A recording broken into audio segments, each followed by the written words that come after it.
What's up, y'all? Tre Alexander here. This third episode of the One on One podcast. Today I'm here with a special guest, our long snapper, Garrison Grimes.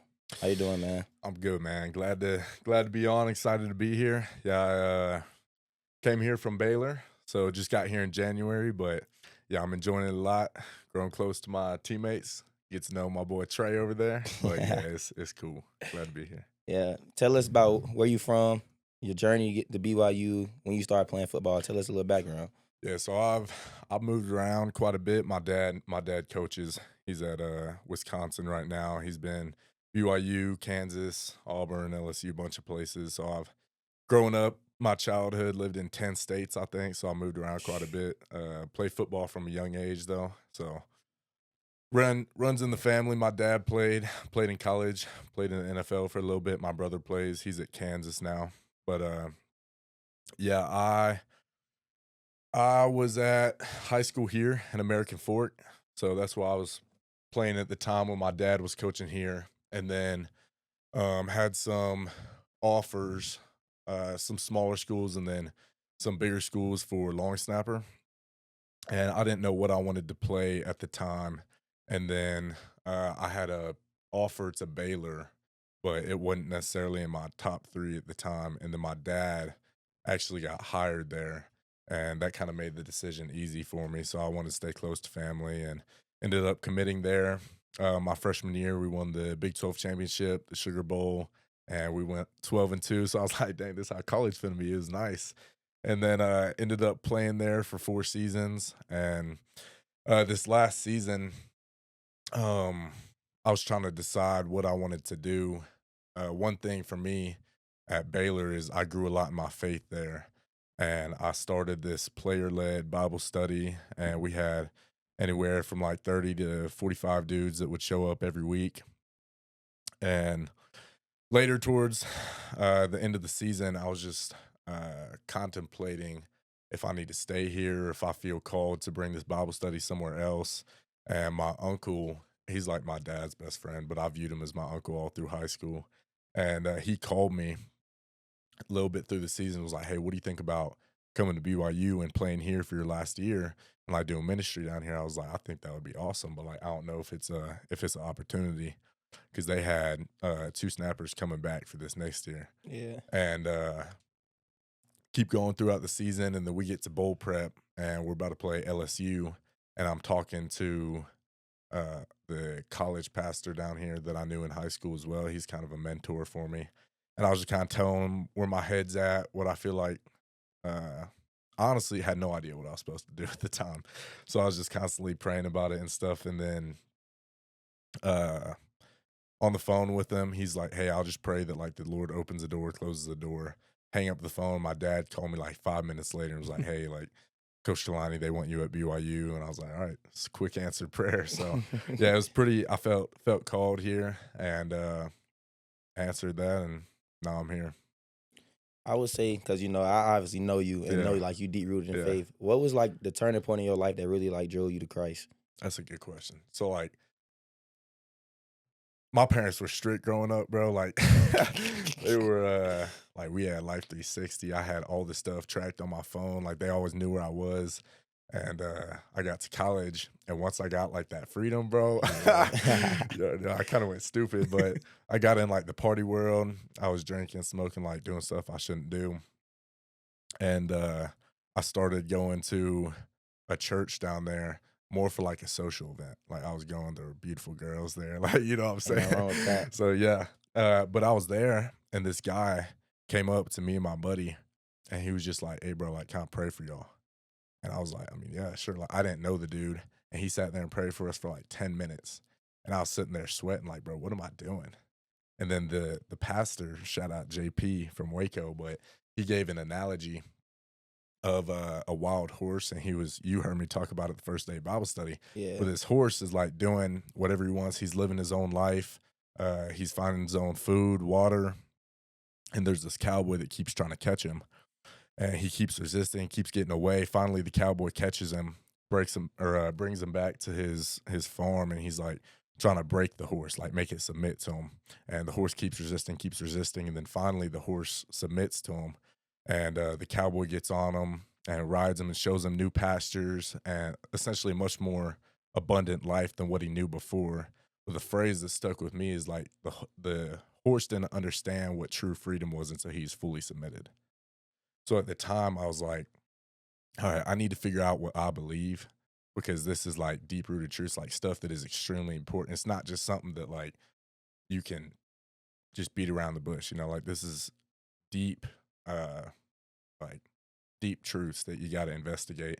So I started looking in the Bible, and it's like 66 books written by 40 different authors over the course of 1,500 years in 3 different continents in 3 different languages, and tells one story with thousands of cross references. And it's like there's no possible way that that happens without divine intervention, like putting it together like a puzzle.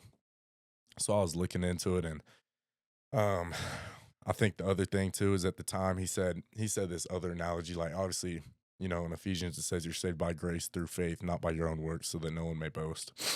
But that doesn't just mean that you can take grace cheaply, you know what I'm saying? Yeah. And something else that he talked about that I asked you too, was like if somebody walks up to you and they're like, hey, this dude say you owed him $20, but I took care of it. You're like, thanks, right?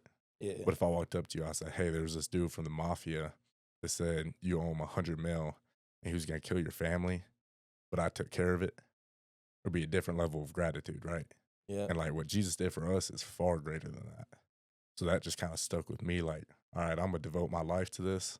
I'm going to tell everybody around me. Because like if you know the cure to cancer, you tell everybody, right? This is far better than that. Yeah. All right, so come to BYU. It's obviously a religious school, Yeah. but you have a lot of people who may not like think how you think, or they're a little more strict in their faith per se. How do you kind of fit in and try to learn as much as you can about, I want to say, the Church of Latter-day Saints Yeah. without kind of like rubbing people the wrong way? I think Jesus' greatest commandment was like, love the Lord your God with all your heart and love your neighbor as yourself. And I think that that's just something that no matter what your background is, like we're just, as humans, we're kind of love machines. Like that's what we were made for. And I think that coming from a place of love and, I think it's always interesting learning other people's mindsets as well and just why they believe what they believe. And there's always stuff to learn from that as well. But yeah, I think the behaviorally as well, there's a lot that, like I'm a Christian myself that I can take from it. Like 2-year mission is awesome. Like no drinking. Like they're very strict. The Church of Jesus Christ of Latter-day Saints and just how they act. And I think that that's something that's very admirable. So Yeah, I definitely say the same. yeah, Me, when I committed out of high school, you had people like Trey, like, what you doing, this and yeah, that. But on our side of town, I ain't gonna lie, like, I never heard of like the church before, for real, which is yeah, crazy. People might not believe me because like one of the biggest, if not the biggest organization in the world. But like when I committed, I'm like, I'm just going to play football. They got some rules. It's church school. I'm like, it's whatever. And yeah, when I got on campus, you heard all the rules, and then you see all these missionaries with the yeah, button down shirts with the elder tag. And yeah, like to me, it never affected me any kind of way, really. I'll yeah. just walk by like I walk by anybody else. Like, just another day in the Yeah. office, especially because it might be crazy, but it was so damn cold when I got on campus. I was just like, that was like the Yeah. very like last thing on my mind. And it's crazy because people probably don't even know that when I first got on campus, I wasn't even sleeping on a bed when I first got on campus. So I'm just out here 2,000 miles away from home, putting all my trust in God. I brought a whole bunch of Jordans. And like I was sleeping on the floor for a little bit, then a futon, and then I used to stay at Keelan House like 24/7 anyway. So Yeah. yeah, so I want to say like when I came to school out here, being around a faith oriented like place and like everywhere you go, really, I would say it definitely helped me a lot because like I had a lot of growing up to do. I ain't Yeah. gonna lie, like Yeah. I was always raised in the church, always there with mom and my dad or Yeah. whatever. But like, bruh, it was no like better feeling than when I got to BYU because no Mhm. matter what your religion is per se, like everybody got a chance to be them. And you see like during our team Yep. prayers and stuff or team meetings during the year and during spring ball, everybody got to pray no matter your religion, no Yep. matter your background. So I say coming to a place like BYU and playing for a staff like Kalani and Coach Hills is like I don't know, it's second to none. Yeah. Cause it's really in everything that we do, every time we start our day, like it's prayer, Yeah. man. So I agree. yeah, I would say Definitely special. yeah, I say it's definitely big for me. Jake, I would ask you the same thing. Like, what was the point in your life that was really like the turning point of you really, really genuinely finding Christ? Man, I think I don't know if I was 16 or 17, but I was raised in the church, and you guys know what that's kind of like a Yeah. little bit, secondhand at least. But my family was very strict. Like we had a lot of rules and a lot of expectations. I was a deacon, I was a priest, so I prepared the sacrament. I had priesthood responsibilities growing up from 12 on.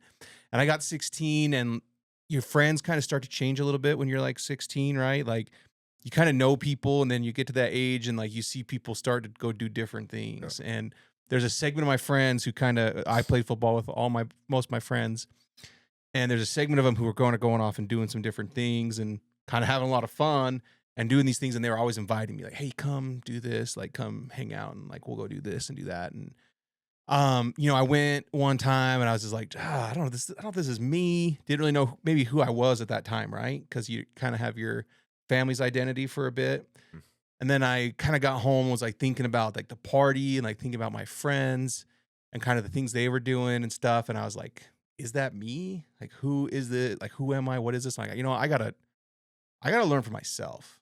Like, I gotta know for myself. I had faith. I've been acting on faith, but I didn't necessarily have like, I feel like a knowledge or a testimony of that. Been just kind of acting on faith and maybe writing your parents' testimony a little bit. And so I'm like, you know what I'm going to do? I have never read the Book of Mormon cover to cover. So, and I was really bad at like reading and stuff too. So I got my copy of the Book of Mormon and I put it by my bed in a place where I would have to like step over it or trip on it to get into bed. I'm like, I'm going to read a little bit every night. So I read the whole book, and you guys, I don't know if you've ever read it, but when you get towards the end, there's a commitment from one of the prophets in it that's like, hey, if you want to know if this is true or not, you should pray and ask God. That's how you can learn if everything's true or not. And so I was kind of like, oh man, like I'm at this part. And I had read the book piecemeal, chapter by chapter here or there on assignments on this and a lesson on this, but I'm reading the book all the way through. I get to that part and I was like, I should ask. Like, this is what I started. Like, I should ask. And so I kneeled down in my room and offered a really heartfelt prayer. I really wanted to know. And man, like even, I don't even know, like 20 years later, man, I'm telling you, I still remember like I had a confirmation of the spirit that this was like my path and this was the right thing. And what I was doing was true and accurate. And it was honestly a little bit of a relief. I was like, okay, good. I know I'm doing the right thing and I'm pursuing this. And then, I would go to parties and things. And if things showed up or happened at the party, I'd always be like, hey, still, friends with everybody, but I'm like, this party got a little too cool for me. Like I gotta leave. I gotta go. But this decision was made in that moment when I really got my testimony of Christ and the truthfulness of his gospel. Like my decision was made, and it was really easy after that. And the choice to go on a mission, the choice to do everything, who I was going to date, who I wanted to marry, all that stuff. Like, I feel like it was all kind of made for me in that moment. That's the like Moroni 10:4. Right? Yeah. 10:3 through 5. Yep. Yeah. So you do know, man. So you are familiar. Yeah. Studied it. So, yeah. But I know like one scripture in the whole Book of Mormon. Hey. And the way I learned, and I'll never forget this moment because one of the greatest nights of my life, the day we beat Utah, Kalani coming in at halftime, I think it's Hillman 5:12 about like the foundation is strong. Then what your plan won't fail or something like that. Basically just saying like the players, he was telling us like we are the foundation, we built everything up brick by brick. And now that we at this point, like we not finna lose. Like there's no way. Like it says it in the scripture. And I just remember that night we beat them and we in the locker room going crazy. Like it's a whole clip on the cut of that specific part. And I just remember that from my whole life because we run to the tunnel at halftime, we losing. You got everybody, like all these fans going crazy. In my head, and it's like crazy, but when I'm in a football game, my body be there and my brain be focused on football. Yep. But I also like have a way of like when we losing and stuff like that, I have a way to kind of go out of the game a little bit and just think about all the other stuff. Like I'm like, bruh, this Coach Kalani, we undefeated, Yeah. just Utah. Like, bro, ain't no way we finna lose. Yeah. And I'm like, I just got that cockiness to me. So I'm running back in the tunnel. And I remember, like, I was hurt. Like, I ended up getting hurt in the first half. So I'm running in there. I'm like, man, I gotta get treatment. I'm finna eat my snack. And Kalani get on the chair and stand in front of everybody and say it. And then after that, he was like, good news is we only got 30 minutes. He's like, bad news is we only got 30 minutes. Good news is we do great things in 30 minutes of football. He said Yeah. it's gonna be fun second half, fellas. Music started playing. Everybody was in there just chilling. People was in there changing accessories. We like after he told us that scripture, like you could see the face, like the vibe on everybody's face just kind of changed. Like everybody was like, yeah, it's time now. So I think that's the one thing I remember honestly. But like, hopefully we get some more moments where I get to learn some more scriptures. But Yeah. I never forget that one right there. That was a great, great moment for me as far as scriptures go, boy. That's something that I think is so cool. Like you see with Ohio State, you see with Notre Dame, with us this last year. Like I think when you're playing for something greater than yourself, like that helps a team truly be elite. Like this last year, we started out 2-4, and it was a tough start to the season. And I'm not gonna say this had all the impact on it, but I do think it had a big impact because in our Bible study, like I said, like we had 50 guys coming every week, and we're going through a series in Ecclesiastes, and you have King Solomon, and he's the wisest man, like the most wealthy man ever to walk this earth. Like if you take his net worth from like if you take him and put him in today's net worth, it'd be worth like $2.7 trillion, like something unreal. His house took like 13 years to build, unreal. So this guy has like everything the world could offer. And all throughout the book of Ecclesiastes, he's essentially telling you where purpose in life is not found. It's not found in projects. It's not found in women. It's not found in wealth. And it's like a phrase he kept saying is it's a chasing after the wind. Like when you're chasing after the things of this world, like you're trying to grab smoke, like it just evaporates before you. And I think there was an understanding on our team that like, yeah, football is important. God's blessed us with these talents, but it's not everything. And I think once that understanding kind of came about on our team, like it brought us together. And we won 6 straight games after that. So I think there's definitely a correlation, but it's cool. It's cool to see how that works. How do you like keep your faith strong throughout the football season? You know, it's a demanding schedule. Like, I think, like for us, obviously, we always off on Sundays, but I don't know how it is at other schools. 'Cause a lot of other schools they go in on Sundays and lift weights and run and stuff like that. So, how would you recommend other people to keep their faith strong during the season? You got to make it a priority. I view it as like life is like kind of like a treadmill. And if you're not putting in work to grow closer to God and grow in your faith, then you're just going to get pulled into the world. And like you see that every day. Like naturally, I wake up prideful, lustful, like all these different human nature things, especially as a guy. And the moment I spend time in the Word and I pray, like I just see those feelings kind of fade away. And I'm like filled with love and peace and just this stuff that, I mean, it's very surreal. But that's like a day-to-day thing. Like we're called to crucify our flesh daily. You need to deny yourself, right? And I think that's something that especially our generation right now is not really a focus. Like we say that we're so busy and stuff, but I really just think we're kind of busied. Like cuz in every moment we have spare free time, we're really just like sitting on our phones. Like I think that's such a big distraction. So when you have like an hour or two of free time and you're just sitting on your phone scrolling or whatever it may be, you get to the end of the day, you're like, man, I had no free time, right? But like that, you look at your screen time, you're on Instagram 4 hours. Like, what are you talking about? You know, like you set that aside. And that's something that like I truly had to sit and think about. Like, is this something that's distracting me from growing in my faith?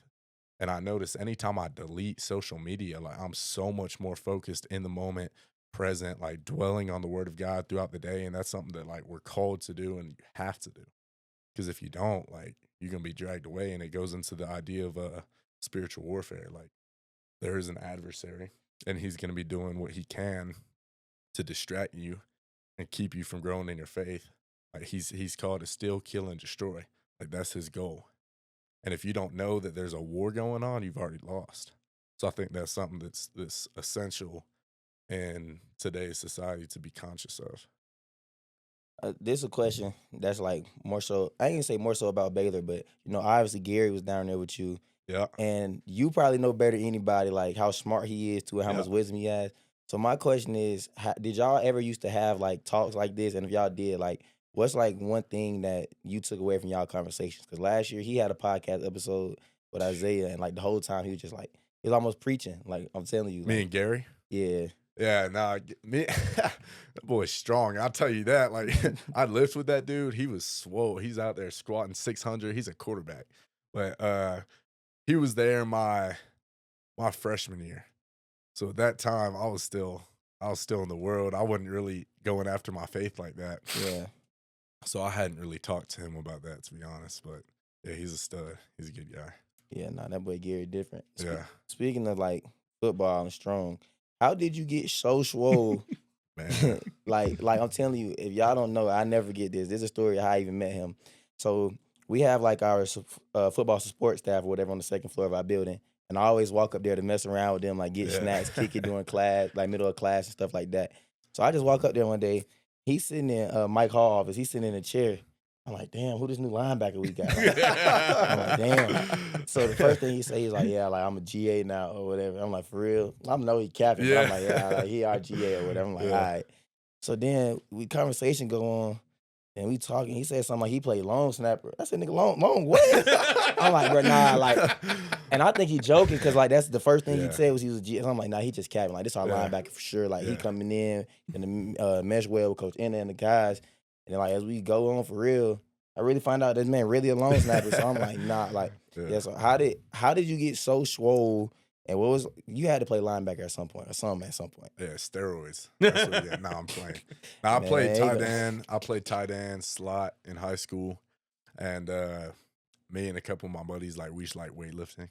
So, like that's what we do in our free time. Like even in college at Baylor, like instead of going out and stuff, we just go get a lift in, and that's something that I think I just enjoy. You know, like I like getting a pump, trying to look like Tre one day. So we're gonna see. I look like me. Yeah, I ain't the swollen. Nah, that ain't me. Nah. So you said play tight end and slot stuff like that. Do you think right now? I'm dead serious. If you give an opportunity, and BYU needed a game-winning touchdown, tie ball game, playing against Utah Holy War, and we need to put you in for game-winning touchdown, you think you can get open? Man, what? What you think? I'm faster than you. You ain't see me run today? Faster than who? Remind me of the top 5 times on the board today. I was 4. No, you stopped capping, bro. You need to stop capping. Stop capping. And if y'all want to know, 4 of the top 6 was the cornerback room. Yeah. The fastest room on the team from top to bottom, and the fastest was a cornerback. So yeah, nah. But if you all right, so on the football side of it, because I kind of like ask questions all the time. Yeah. What's like if you had to have one play to win a game from, let's say, what was it, the goal line? Yeah, Or one 2-point. It was a conversion. 2-point conversion. Yeah, if you had 1 2-point conversion play and you're on offense, what are you calling? What's your go-to? Man, it'd be tush push is the best play in college football, and I'm gonna stand on that. But my dad, like I said, he's an OC. Yeah. Loves his tight ends. I probably do like a little naked route or a sluggo. I think that's gonna be game winner. I told them it depends on the defense. Like our defense in them moments, Coach Hill, he probably prays and dreams of moments like that with the game on the line. Yeah. Because you talking about like a coach who really gets in his arsenal. So like Coach Hill is so smart, and like I sit in coaching staff meetings with him a lot of the times, and like on game day, like I'm always a player that's playing around or whatever. So on game day, I'm like, yeah, I'm gonna come kick with Coach Hill. Coach Hill's like, nah, Trey. He's like, on game day, I'm different. Like I'm really locked in, and like he a lot of times when we go like in Colorado games and games like that, when we go into games, he kind of gives us the game plan, or he asks players like, what do y'all think about this, or do y'all like this? Like we kind of get feedback.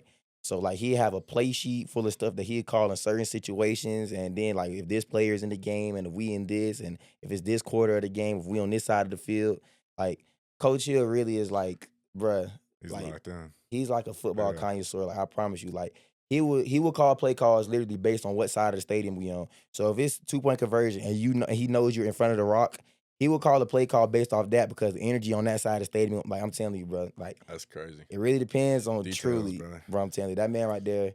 One day I'm gonna get him on an episode. That's like Yeah. that's like probably the greatest football mind I've ever been around in my life. Yeah, I don't know how he does it, bro, but Coach Hill is different. Like, different. And whatever 2-point conversion you pick, Trey will crap on it, just so you know. Because I gave him mine last week and he crapped all over it. So it was a failing. lose-lose. He set you up to fail, Yeah, bro. set you up to I ain't gonna say I That's set you up crazy. failure. Like, it just depends. Like, I ain't gonna say like that's bad play call, but this play call that I didn't like is like the rollout play or whatever. The reason I don't like it is because I put in perspective. You taking away half of the field already. Yeah. And the way our defense is taught, and really most defenses, I would say, but we overemphasize it, is straining to the ball. Yeah. And we twist and we do a lot of stunt game. So, and our linebackers involved with it. And Jack Kelly's probably going to run a 4-4. Isaiah Glasker is up there as well. So imagine that you get a twist going and you roll out to one side of the field and you have all this flow coming on top of Keanu. Then you have a stout secondary and the field is so short that I tell people, like, when you get to the 2-point conversion, if the quarterback rolls out for you, the outside receivers 9 times out of 10 is running the comeback. So if you eliminate the comeback, then you're going to have some type of deep crosser coming across the middle. You're going to have a safety sitting in that window. Then when you have those two main things covered, if a safety somebody going to pull it down and run through Jack Kelly, Isaiah Glasker, and then all our safeties. We talked about God a lot. His guy going to meet him. He going to meet him. I'm telling you. So You're not going to clamp me, though. who? Bruh. Like, I don't think people really understand this because I troll all day. But, like, when I get in the game, and y'all gonna see this year, when it's time to, like, it's like a little baby quote in a song. He said, I be chilling, but trust me, I handle that business. When it's time to get in that moment, I zone in. When it's time for me to, like, really be Trey and just go out and, like, make a play, I promise you, my dad always takes me before every game, like, when you focus, like, ain't nobody better than Trey. And I promise you. Clip that. Somebody clip that with somebody mossing you, bro. You crazy, boy. You crazy. You gonna see a play this year. It's gonna be a clip, and then it's gonna be Tre Alexander game-winning pick 6 or something crazy. All right. I'm like, remember I told you, boy. Clip that, yeah. Yeah, nah.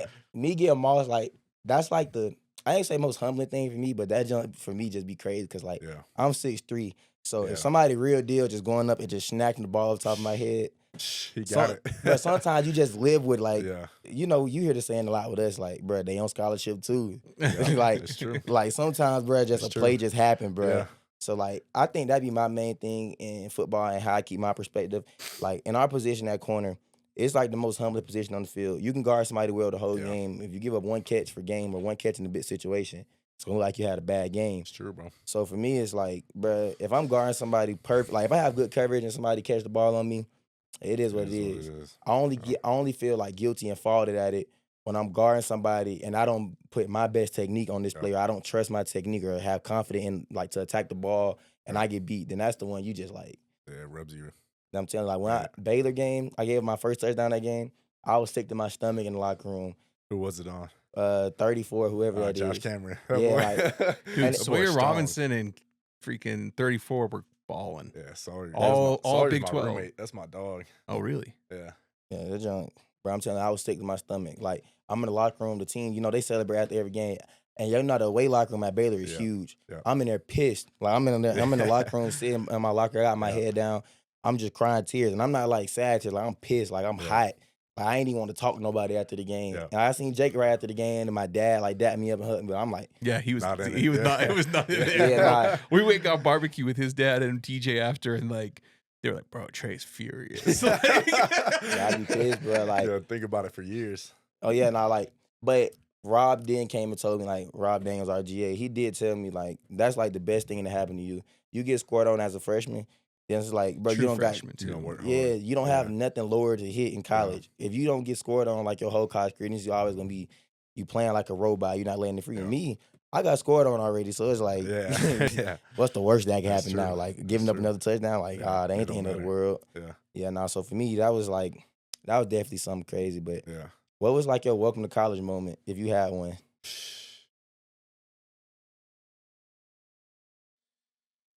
Probably, man, my redshirt freshman year, we're playing Texas, and this is my first year starting in college, and I'm out there snap. I only get hopefully not many punt snaps a game, Yeah. and then a bunch of extra points. But I'm out there on punt. I snap the ball, I start running down the field, I get cracked. Like, I don't remember who it was, one of Texas linebackers. He comes across the middle. I don't even see him. I get ear hold, and I, like, get decleated, bro. Like, my feet come up. It was bad. And I'm not, like, a small dude, you know what I'm saying? Like, it was bad. Because I'm down, and I snap it. As soon as my head comes up, it was wraps. So that was kind of my moment where I was like, all right, I got to keep my head on it as soon as I pop up, boy. But, yeah, it's probably that.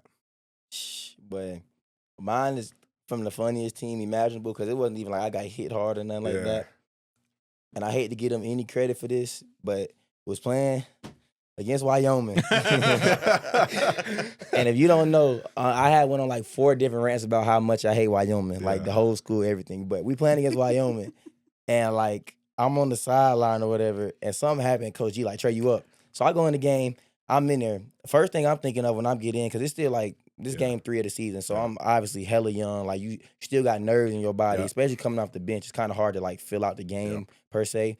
So I get on the field. I'm thinking this dude finna run a go ball. Like everything in my head, I'm like, oh, he run a go. He a little fast. I'm like, I'm finna pick this off. Go ball 6'3". Like, let's do it. So I open up and run the go ball. He run a hitch. So we stop, break down. He make the catch.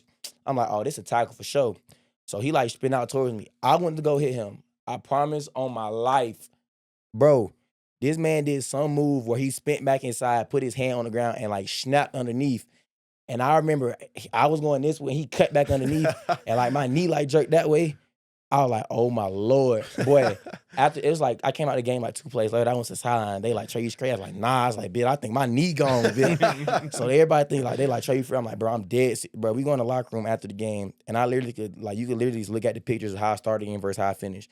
We had, you know, the little thin bands we had. I had to put them on my knee. I'm in the locker room talking to Johnny. Me and Johnny Cabello, we in the locker room. Like, Trey, you good? And Jacob and them like, Trey, you good? I'm like, nah, bitch, I think my knee broke or something. I said, something ain't right. Bro, I'm telling you, like, that play right there, I don't know what he had in his legs, bro. But when I say Something like different in Wyoming, huh? Nah, they ass, so they ain't gonna give him too much credit. He was a transfer, so that's not nothing Wyoming did. Wyoming is ass. But bro, I'm telling you, like you can look in the first, bro. I could probably find a picture of myself, bro. Let me see if I'm gonna pull up this picture and literally show y'all and then show the camera. I promise you, I started off the game. I'm out there chilling, got the legs out. That second half came, boy. I'm telling you, I immediately put the bands on my knees, boy. My knees hurting so bad. That John was bro. That's the craziest. Like I've been like juked in my life. Like I gotta try. Let me see if I can find a picture. If I got one, I probably don't even got one. That's how bad it was. High key. Delete it off the phone. Yeah, I probably don't even got one from the first half, but the second half. Oh, you know what? I might have one from the first half. Hold on, let me scroll down a little bit. Oh yeah, see, look. So look, y'all see how I started the first half of the game. Yeah, the legs just out. Yeah, boom. He juked me so bad. Matter of fact, here go the picture of the play I got juked. This the picture. Like a great picture. Like we finna make the tackle. Kevin, like this the play. I'm finna make the tackle. I'm finna go crazy. Man. Dude, text me those. I'll get them, put it in, throw it into the podcast so everyone can see. Oh yeah, but I'm gonna send it to you right now. This literally the exact play because I remember going through like the influencer like a couple months later, just looking for something to post on Instagram.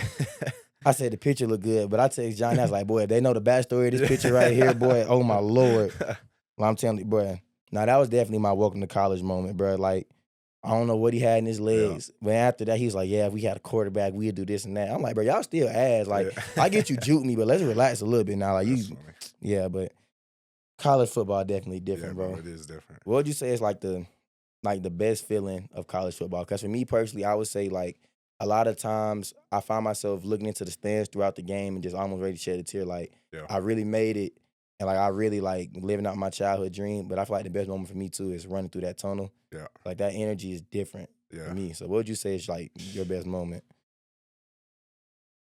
I think it's just, like, kind of those surreal moments. Like, this last year, we had I think it was in the last 10 years we had beat TCU once. Because, like, that's, like, a big rivalry, like Baylor and TCU.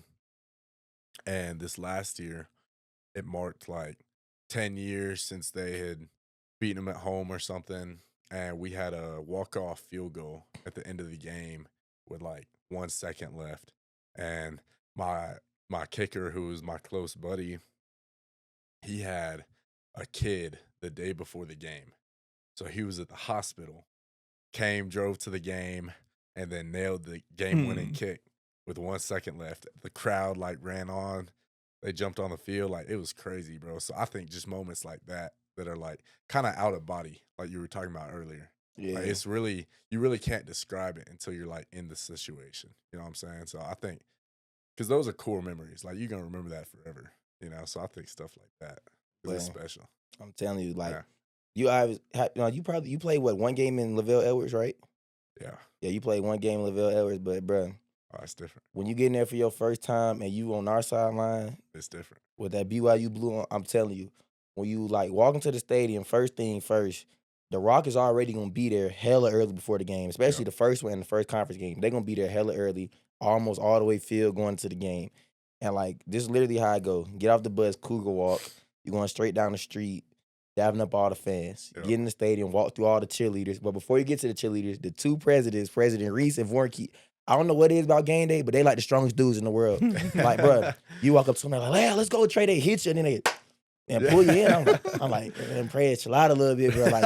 You tripping a little bit, bro. You a little too excited. They like, relax. But it's every game that you walk through, all the stream coaches, they dap you up. You know, they got their little shirts on. They try to act like it's all big. Yeah, the schmedium. Yeah, Coach Phillips try to be like, oh, it's not schmedium. It's like, I don't let SL. Yeah, I don't allow my guy, man, bro. They be schmedium, bro. They be just, or they get a workout in the sun before the game. They be swole. Yeah, what? So you dap all them up. Kyle know you, all the fans or whatever. And me, I'm like, I hype up the crowd so much. Like, I'm walking the stadium, I get turned. Like, I be out there, like, you're smiling. Then you walk in, dap up everybody. And you get in there game day, get dressed. And then when you get dressed for, like, team warm-ups and you put them helmets on for the first time, I'm telling you, we put that BYU jersey on for the first time and you run through that tunnel, boy, the stadium going to be rocking. That's real. I'm telling you, like, and then the locker room speeches is second to none. Yeah. Like, no speeches in the locker room, you would have, like, Kalani say his thing, and then, like, right after that, the music cue up. Yeah. And, bruh, I always be in the back of the locker room. It used to be me and Keelan back there. I used to go with all the receivers. The only DB back there. But we be in the locker room turned. Like, music on full blast. You get to the stadium tunnel. The tunnel got music playing in it. Like, bro, them moments right there, I'm telling you, when you get that first time and you run out there through the wide and the banner out there, you just be running and you just be, like, turned. Like, that feeling is, like, get some out-of-body experience. Yeah. It's like, bro, you can't even, like, really, truly explain it until you get there. Like, wait till the first game. You're going to look at me like, but Trey, you was right. I was on the other side, brother. This was 2022. Is this when we came here? Yeah. Chase Roberts, toe tap, corner of the end zone. Brother, I know. I remember. I remember. I played with Chase in high school. So I was sitting there watching, and I think they had, like, a starting receiver out or something. Two. So, that's when Puka Chase and came Gunner in. were out. Yeah. So I was sitting there. I was like, all right, Chase got to step up this game, because we were doing prep and stuff. We were talking about him. And, man, I remember that game because there was a time change, too. Mm-hmm. And I'm talking about I didn't get in bed till 7 a.m. and we lost. Like, we went to 3 overtimes. Both kickers missing field goals. But, bro, I tell you, the fans, like you were talking about, and I know because, like, in high school, too, I was here. Yeah. But I was a fan. And I was in the stadium, fans going crazy. But, like, being on the field, bro, and, like, I'm out there getting ready to snap, and I see all the students going like this, bro. Crazy. And them experiences, I think, for me at BYU, too, it'd be the funniest experiences going against different teams because you have a lot of teams, like, they come in the stadium, and the first thing they say, like, they love the Mormons. Like, that's like they love going, like, oh, y'all Mormons, y'all this, y'all that. And me, I'm not a member of the church at all. Yeah.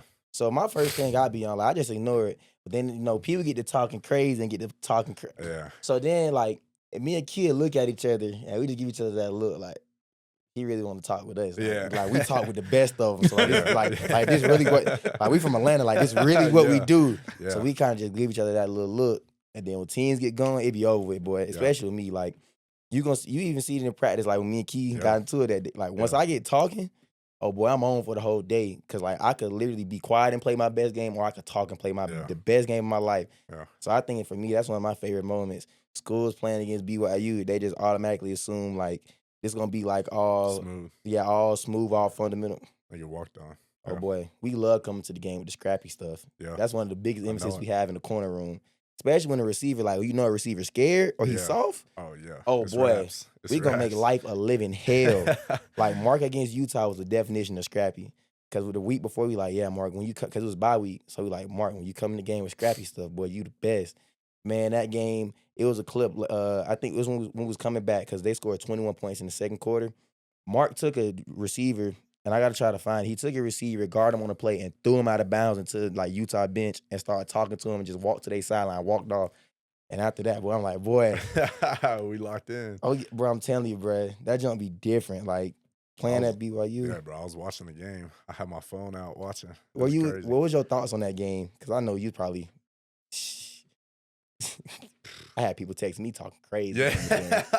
Nah, bro. I mean, I wanted y'all to win. I mean, obviously, I'll beat us, you know, but I know people on the team. I think there's like 7 dudes that I played with in high school on the team. Yeah. So I wanted y'all to win, and then even later, like y'all's bowl game against Colorado, and this is when I knew I was coming here. So I was sitting in our we were doing bowl prep. Yeah. And I was watching the game. They had it up on TV. I'm like, bro, them boys are like that. So yeah, bro, it was crazy. They were raw.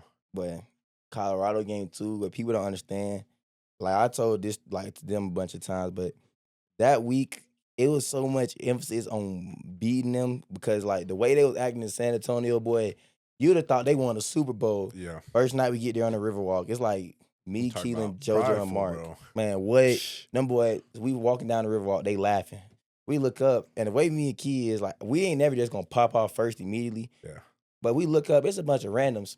I'm like, it's like number 39. I'm like, bro, who the hell is you? Like, like, you ass. Like, Yeah. we don't game plan for you. Like, who are?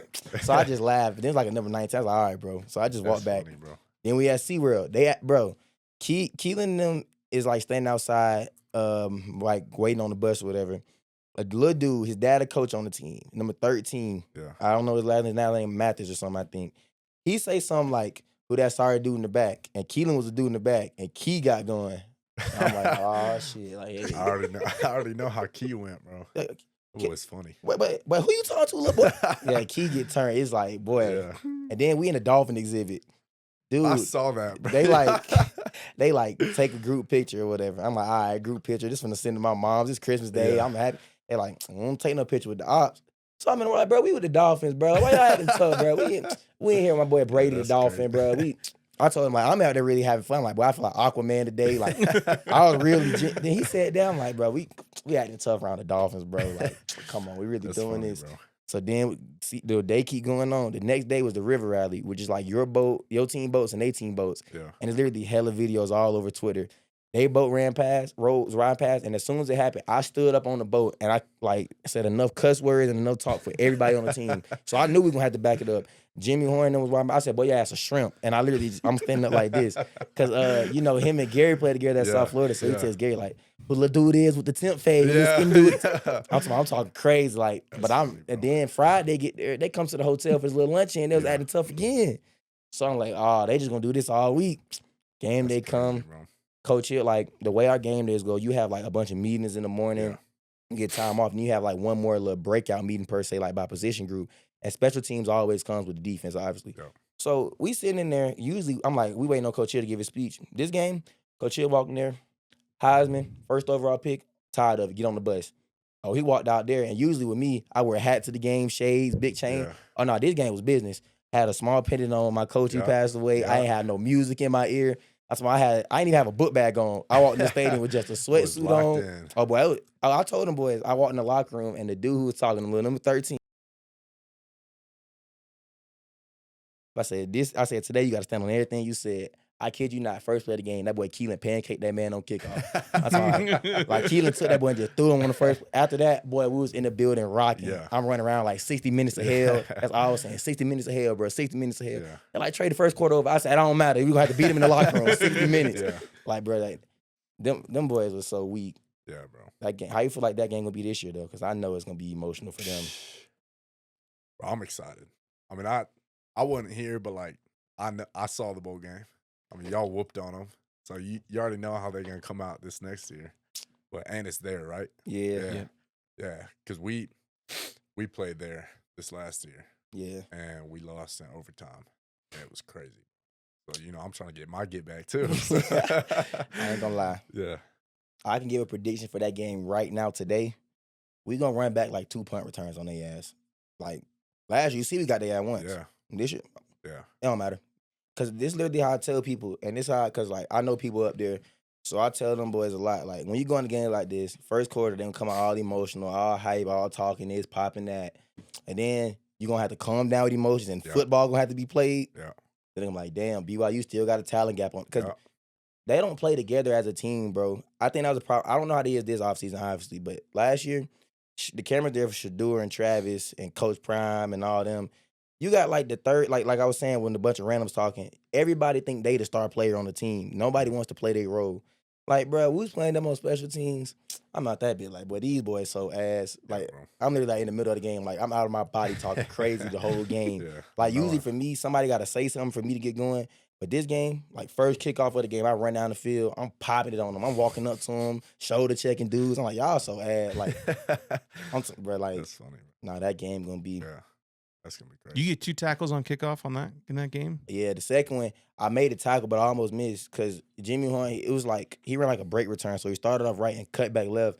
I was coming so fast, I was low-key trying to like ear hold him, and he like slipped a little bit, and I grabbed like, it was a face mask, I ain't gonna cap. I grabbed the face mask, the ear hold, the whole, I grabbed everything and just like kind of like pulled away, and like he just fell down. Yeah. But I was just like, bruh, that was the most turn I ever been for a game. That's crazy. What game you most excited for? This year on our schedule, Utah game is like that's already understood for sure. I would say it's kind of 2 for me. One of them, Iowa State, and I don't care. I'm gonna put this out, bro. They got in the championship over us and got their ass whooped. Yeah. Like, bro, I'm at the house watching the game. It's it's always the first game, so it's like 10 a.m. for us or 11 a.m. whatever it is. I'm laying in the bed. I'm like, gang, we let they sorry ass get in over us, bro. So that game is like. I mean, then 2 years ago, they beat BYU 41-13. Yeah. And that's one moment I was like, I'm a recruit at the time, so I'm looking at my phone. I'm like, gang, there is no way in the – I remember looking at I was like, I'm supposed to go 1,500 miles to get my ass whooped like this. So I'm in the room. I'm like, bro, this shit crazy. And last year, they got in over us, so I'm blowed. So this year, we going to play them during a crazy stretch of the season. That's probably our hardest stretch of the season. So that's a game I'm really, like, excited for.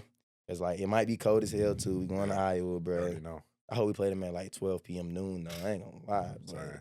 But that's probably the game. And other than that, Eastern Carolina, just because, that's the closest I get back home. Yeah. So anytime I get to play a game close to the crib, for me, that's always like grandma showing love. And she don't really watch me play games like that because she can't fly. So playing in front of my grandma, my aunties, all my homeboys. That's cool, bro. Yeah, that'd be the game for me, one of those two. Yeah. Yeah, so can't wait for that, boy. On. Yeah, what game you most excited for? I wish we played Baylor. Nah, I'd be excited for that, but I mean, you can't not say Utah. Like I grew up because my dad coached here when I was young too. Like I think I was like 5 years old, and we always hated Utah, like from a young age. So being able to play against them at BYU with that rivalry, bro, it's gonna be crazy. Yeah, that's number one for sure. Boy, you talk about like the rivalry games, and I know you was talking about TCU and Baylor. Yeah. But a few games that can stand with that one. I promise. Like, I believe it. The week of the game, the way Coach Hill kind of like helped us, because a lot of the team, especially defense, was like from out of state. The way he literally said, he's like, Trey, for you, Georgia, Florida. He's like, Johnny, you from Texas, Oklahoma. And he just going down the list of all these rivalry games. Like anybody from Ohio, Michigan, and Ohio State. Like that's what, and like he put in that perspective. And then like through the facility that week, you got hype video just playing over and over on the loop through all the TVs. Everything just like everywhere you go on campus, it's like, y'all better win. Y'all better do this. And then especially for us, because we was on the road last year. Yeah. It's the first time we played them in a little minute. We undefeated. So you knew it was going to be a lot at stake. Yeah. And, bro, I remember, like, everything from that game, like, that whole week. I remember first this is the dumbest rule in the state of Utah, by the way. We couldn't have police escort because I guess one highway or something like that. Something goofy. So we on the bus for, like, 2 hours, 3 hours on the way up there in traffic, rush hour. Bro. So that's crazy. I'm on the bus pissed off already. I'm on the bus like, bro, this is some bullshit, bro. Like, I'm like, bro, we could have stayed in Provo for the night. Like, that's how I'm thinking. I'm really pissed. So then we get to the night of the game, like night before the game. You got girls from BYU text me like, Trey, like, y'all gotta win. Like, oh my guys, go win. And I'm laying in the hotel room. Like, I ain't never played a rivalry, so I'm just like anything. It's like any other game for me. I'm like, yeah, whatever. We gonna whoop them. We gonna beat them tomorrow. Like, I'm like, man. I recorded the video. I'm like, we in here chilling. Y'all talking about we gonna win tomorrow, man. Relax. We got it, bruh. But the day of the game came, I remember we on the way to the stadium, and you just see the big U on the back of the scoreboard, and like you just feel the energy. Yeah. Man, my damn stomach started hurting so bad on the bus. I'm back that bit damn near sweating. When I took my hat off, I prayed like 10 times on the bus. I'm like, I couldn't listen to music. Like, I'm nervous as hell. Now I remember throwing my hat back on, getting off the bus. I just got my shades on. I'm like cool and composed. But boy, you walk in the stadium, you got all blue right here, and you walk in, it's all red, then all blue on the left side of the stadium. And you don't know what, bruh. That shit. We play them here this year, Yeah. Yep. That's all that red shit ain't happening in our stadium, though. That shit ain't happening. I ain't gonna lie. They gonna have their allotment of tickets. Other than that, it's not happening, bro. Like, nah, that shit, bro. Like, it's moments like that game, real deal, feels like every play somebody trying to kill you. Like, I remember Key had scored a touchdown, and then, like, a later kickoff return the game, I'm blocking for, like, 10 seconds. And I guess he juking people behind me, and I mess around. Like, I told him my bad after this, because I mess around, like, trying to look back to see if the play was over. And the dude, like, I was blocking the head Key. He like, fool, you straight, twin. But in my head, like, I see the hit. I'm like, ooh, shit. Like, like, I'm telling you, every play of that game, it feels like the game-winning play. Like, that's the game definitely get remembered for. You do something against Utah, boy, you and BYU Lord forever. Like, I promise you. Them games be crazy, bro. Like, second, Jake, would you say that's like the craziest games you ever experienced as a BYU fan? Absolutely. Now, you were telling me, like, what's some of the controversial games or biggest games you've attended? And like, I went right to that one with Gennaro I was telling you about. Yeah. And then Brandon Bradley, you guys know too. We talked about that one. Yeah. Like this, like for good or for bad, that is can be a defining moment for you as a player, right? And luckily, I mean, Gennaro did everything right, and Brandon got a little bit robbed on the call there. But like, I'm telling you, like, every play matters, like you said, and everyone in the state is locked in on it. Like, even if they don't like football, you kind of have to pick a side. Like the weirdos who are like, oh, I just hope both teams, like, dude, everyone else is like, get the freak out of here, bro. Like, this is ride or die. Like, we don't eat any of that crap here. Like, so it is. It's like, you know, people around this country kind of look at it a little bit, but all 3.5 million people in the state are like locked in on that. Like, as big as if we hosted a Super Bowl, people would care more about that game than if the Super Bowl was played in Utah. So I could believe it. And like, I don't know if this is just like meant to be. Well, you can call it whatever you want. Bruh, last week we was in Chicago and I was with Coach G. And like the play had came up on Twitter and I was talking to him about it. And he was just telling me like because he had hurt his knee or whatever earlier that game. And like, bruh, if you see the video, he broke on the play so clean. I'm like, bruh, I can't wait to give me one of them. Like, I'm literally watching the playback like 30 times in a row. Like, Coach G just break on it. You just see Gennaro give a pick, and like he hitting it. And like, bruh, I ever get me a play like that? Oh, because Utah fans already hate me. Boy. I don't know if you know the backstory, but it's great. Oh, yeah. Now you gotta say it, bro. Now you gotta say it. Yeah, give him the backstory. Okay, so this Media Day last year. Yeah. And they're at Media Day, and everyone's going to like milk the rivalry for everything it's worth, especially like reporters and people. And someone asked Cam Rising about, hey, what about the BYU game this year? And he I don't think he knew where the game was played. He didn't at all. He didn't know. And he's like, yeah, we're gonna go down to Provo and we're gonna like do this. And he said it, whatever, like we're gonna kick their butts or whatever he said. I can't remember what he said. And then Trey quote tweets a tweet of him talking about it, and he said, "We pulling up." Yeah, absolutely. I just want to go down there and whip pretty much. That's all I'm focused on. In it.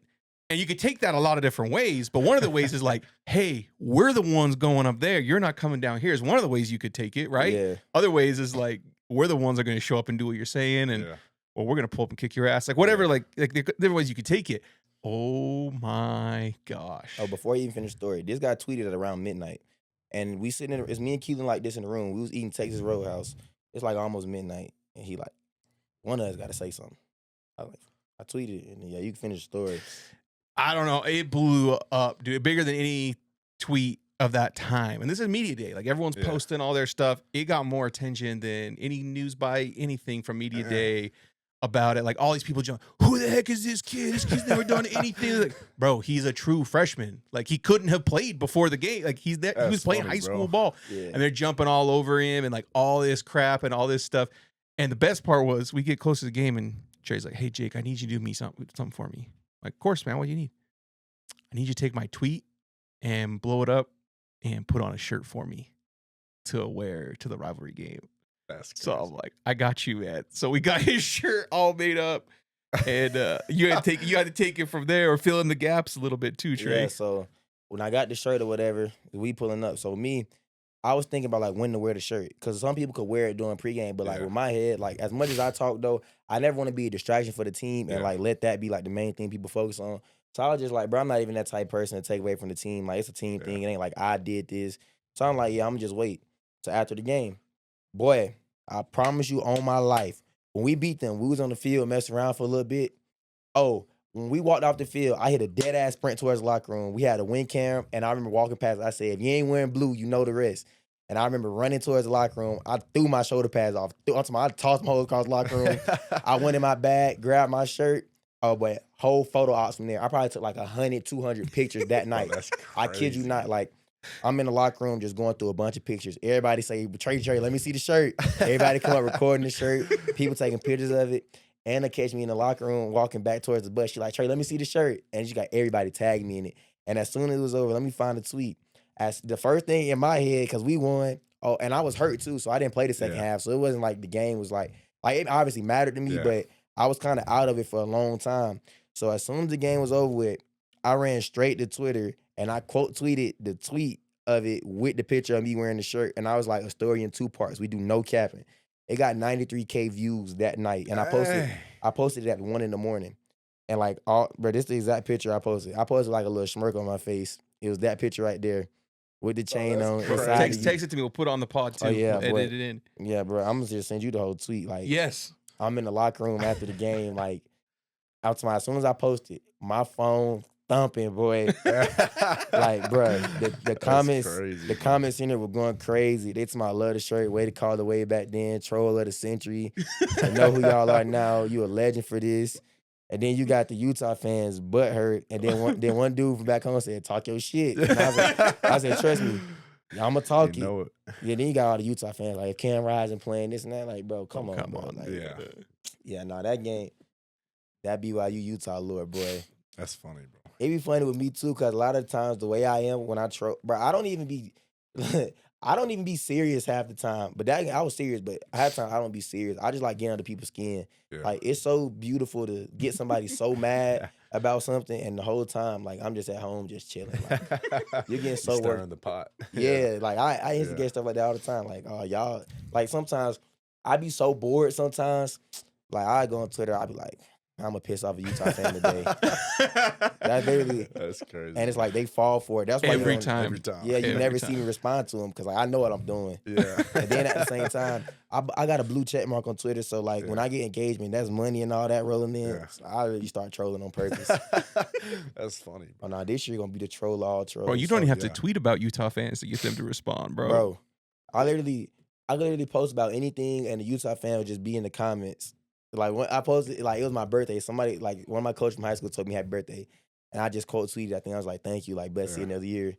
And the Utah fan was like, "Yeah, happy birthday, kid. And by the way, use that BYU education. You're gonna be needing it because you can't play football that good." I was just like, "That's crazy." But the whole time, bro, I'm in Hawaii, bro. I'm in Hawaii. I'm having the time of my life. Like I'm looking at and we 6 hours behind too. So I wake up in the morning, I see the tweet. I'm just crying, laughing. Like stuff like that be funny to me, bro. But it is. Yeah, nah. This year, I'm telling you, we beat them. I got a troll that's gonna outdo any troll in this university has ever seen. I promise you. Shirt. Oh boy. Oh boy. I know it. I got some. I'm telling you. You gonna give me one? Oh, I got you. This troll to go troll, baby. I kind of look forward to that a lot after games, especially Colorado. Like we played them. I'm knowing. I posted something on Twitter and I was like, perfect time, and it was a buffalo and there was a cigarette behind it. That took off like 100-some K views. Like that's crazy. Yeah, nah, bro, I do that a lot. Dude, and then you had the Taco Bell video after the Kansas State one. Oh yeah, you know the legend of this? Nah. So there was a K-State fan who's like, And at the time, K-State's ranked like 13, something like that. They're 13 in ranked. the They're country. they're looking really, really good. BYU's unranked. You know, they coveted to Provo, and someone's like, "Do you guys ever watch out? BYU's playing really good football." All this. One of their fans is like, "There's no way we lose to BYU. If we lose to BYU, I will shove a beefy 5-layer burrito up my ass." Okay, like I promise you, like dead ass. And so everyone during the game, BYU's blowing them out. Everyone's on this tweet, bro. Like everyone's like, "Dude, you better get to Taco Bell before it closes." Like dropping the location closest to campus, like all this crazy stuff. Game gets over. I go talk to Trey after the game. I'm like, "Trey, you got to talk about. You see this tweet?" He's like, "Yeah, I know exactly what you guys are talking about." So he's like, "BYU fans, way to show up. What a great night. Kansas State fans, enjoy your Taco Bell." That's crazy, bro. But I'm telling you, that whole it was trolling from everybody. Like our social media team, when PK ran it back and he scored, he did the pose. The caption was "Live Moss." Yeah, that's crazy. That boy Harry, bro. Harry, his caption was something like "Live Moss." Like everything with that game was literally about Taco That's Bell, funny. bro. Bro, I'm telling you, it's different. Like That's wild. bro, I had no idea. the trolling, we live for that. Yeah. We live for that. Like every caption after like Utah game that you can check on all our Instagrams, like was like Batty posted something like the Big 12 running through this state, just not through you. And then like Jacob said something was like, That's wild. Bro. I'm telling you, everybody catching was crazy. And mine was like, stay off all social medias, acting like you like that because you're not. And then I tag Utah football, and it's just a whole dump of just like all Cam Rising talking. I tagged him on the gram. That's crazy. Oh no, but I'm telling you, you Yeah. don't see we troll like I during the believe year. it. That's one thing we really pride ourselves on. I ain't gonna lie. I keep it so. I ain't gonna say me. I pride Yeah. myself on it. Let me see. I'm gonna say one of the last questions. What does success look like to you now versus when you first started? In football. Yeah, and in life, really. When I first started, I mean, it's easy to just say, you know, get to the next level, play in the NFL, because, like, I think that's a very realistic goal. But now I think outside of that, like, what is my purpose? Because, you know, football is only going to last so long. And, like, you get 10 years down the road, like, nobody going to remember what you did. So I think, how can you have an eternal impact has been my biggest thing. And it's just like I don't mean to kind of be somber and stuff, but like one of my buddies that was my teammate at Baylor got shot last night.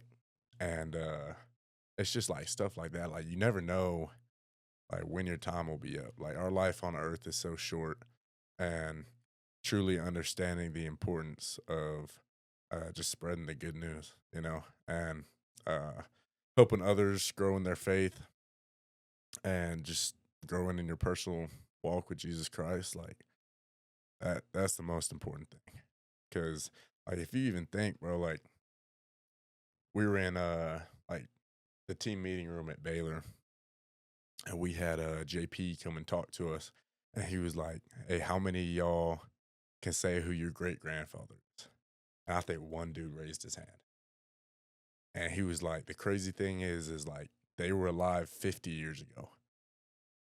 So like 50 years after you pass away, bro, like nobody gonna remember what you did, bro. Like football, that is far insignificant compared to like saving somebody's soul. You know what I'm saying? So it's just like I think that is what success is, and helping others grow in their faith. And I think that's it, man. Yeah, I say I asked Peyton this last week. I told him for me, when I first started, like you said, it's like next level. And like you a little kid, so it's like I want the big house, I want all the cars, I want all the girls. But when I got to this level now, I say for me, the definition of success for me is being able to like give back. Yeah. And that's like me, like when I do the camps at my old high school for all those kids on that side of town. And like I have like little brothers on my high school team. Sometimes they'll reach out to me. They be like, "Trey, can you help me with this?" Or "Mom don't got this. Can you help me with this?" And like just giving back, like, bro, I never told nobody no. Like, and you know, a lot of times people be like, "Oh, you can't help everybody," but bro, anybody who has helped me, especially like I'm in a position now where I can really genuinely help people. Like, bro, that's like the best thing in the world to me. Like, if like honestly, if I lost half of my NIL money just helping people, it wouldn't be no loss to It's me. worth it. Yeah, it's worth every single thing. Like, that's one of the greatest feelings to me. I say being in this position where I'm at now to really like, it put a smile on my face when I do stuff. Like Yeah. my little sister right under me, she's 17 now. She went to prom this year. My parents didn't have to pay for nothing. I pay for everything from dress Yeah. to shoes to dinner that night. Like I That's pay cool, bro. pictures, like everything. And like now that I'm in a position where I could really look out, I would say for me, like that's my definition of success. Yeah. Like I never cared to like my dad always taught me like about football. He always tell us like football can be done with you before you're done with it. Yeah. So like for me, football is such a small like It is. portion of my life. Like it's a big thing for sure. I've been doing it my whole life, but Yeah. when I help people, bruh, That's cool. yeah, it's no greater feeling. I would say the last thing for us, leave us like I asked you in the day in life, leave us with a scripture. Let's see. How about Proverbs 3, 5, and 6? This is my verse at Baylor when I was trying to figure out what to do. It says, "Trust in the Lord with all your heart. Do not lean on your own understanding. Acknowledge the Lord in all your ways, and He will make straight your paths." Hey, That's what it is. that's it right there. Episode 3. Yep. Appreciate you, Garrison, Yes, coming sir. on. Thank you, Appreciate Kevin y'all and having me. Craig, for producing. Thank my man Jake always.